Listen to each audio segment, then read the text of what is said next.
हमने पिछले 10 साल में मेडिकल सीटों को करीब करीब 1 लाख कर दिया। आज मैं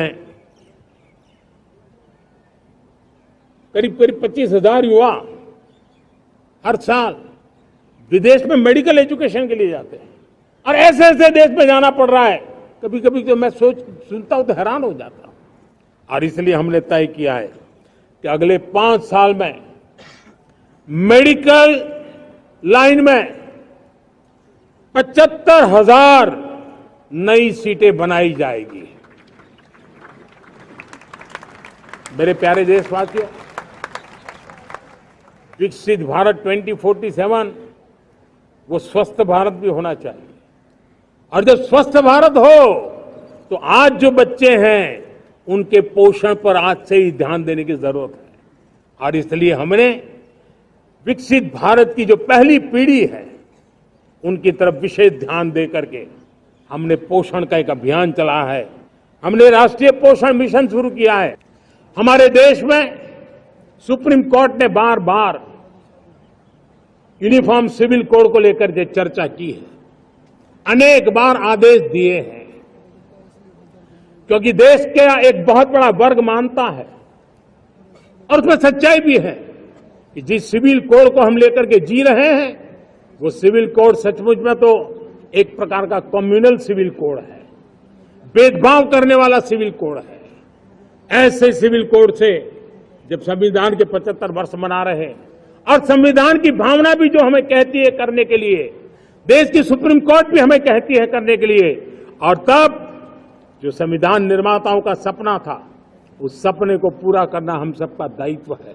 और मैं मानता हूं इस गंभीर विषय पर देश में चर्चा हो, व्यापक चर्चा हो, हर कोई अपने विचारों को लेकर के आए और उन कानूनों को जो कानून धर्म के आधार पर देश को बांटते, जो ऊंच नीच का कारण बन जाते हैं, ऐसे कानूनों को आधुनिक समाज में कोई स्थान नहीं हो सकता है। और इसलिए मैं तो कहूंगा अब समय की मांग है कि देश में एक सेकुलर सिविल कोड हो।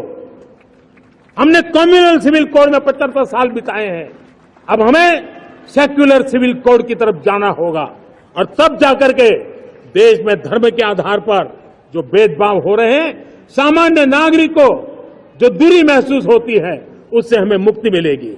आज अनेक क्षेत्रों में, आज हमारे रक्षा क्षेत्र में देखिए, हमारा एयरफोर्स हो, हमारी आर्मी हो, हमारी नेवी हो, हमारा स्पेस सेक्टर हो, आज हमारी महिलाओं का हम दमखम देख रहे हैं देश के लिए।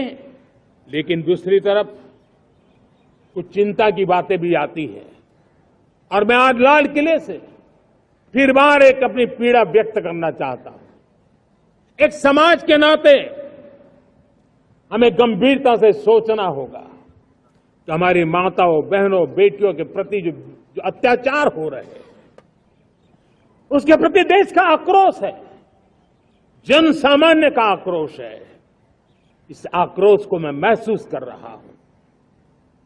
इसको देश को, समाज को, हमारी राज्य सरकारों को गंभीरता से लेना होगा।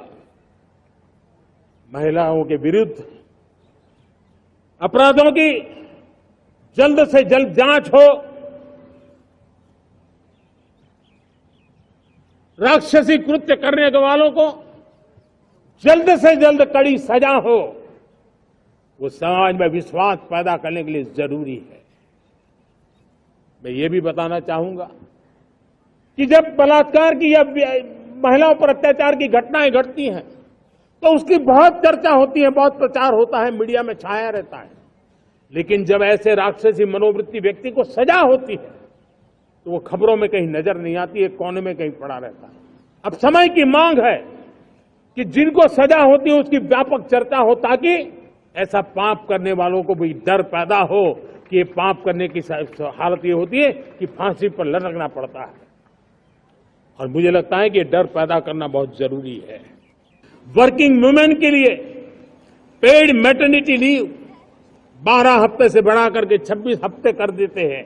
तब सिर्फ नारी का सम्मान ही करते इतना नहीं है, नारी के प्रति संवेदनशील भाव से निर्णय करते इतना नहीं, लेकिन उसके गोद में जो बच्चा पला है ना, उसको एक उत्तम नागरिक बनाने के लिए मां की जो जरूरत है उसमें सरकार रुकावट न बने, इस संवेदनशील भावना से उस निर्णय को हम करते हैं।